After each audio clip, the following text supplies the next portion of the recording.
Today's comment comes from Yvonne, who made an interesting comment at one of my recent presentations. He talked about the fact that if you look at the industry and a lot of the education resources that are put out there, there's not a whole lot going on with respect to teaching SQL.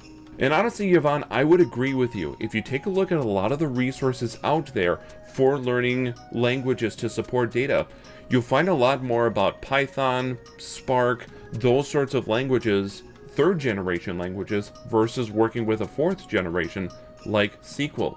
You even go back to like 10 years ago, and Microsoft even had a certification purely around T-SQL, which while it has something specific to Transact SQL and Microsoft products, a lot of it is teaching base SQL, and you don't see a lot of resources like that these days. Is that a concern? I genuinely think it is, because I think SQL still has a place in the market. Every solution does have its trade-offs, though. In a lot of respects, SQL isn't great with working with unstructured data because it was designed with structured data in mind. And that's why a lot of people have headed in the direction of something like Python.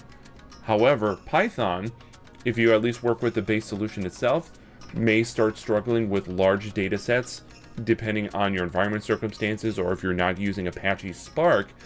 And also, third generation languages had its limitations around working with data, which is why the SQL language itself was created.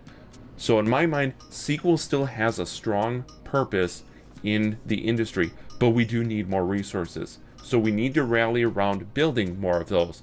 And I'll say, I've got some announcements coming up soon, and I'll be starting to do my part in trying to build out some of those resources. But if anybody has good resources for teaching SQL, leave it in the comments here, because I would love to see what other resources are out there for teaching SQL, and how can we get that more visible to the community, a data community that, while Python does provide benefit, could still benefit from the SQL language. Thank you for the comment, Yvonne. Let's help make the community a better place.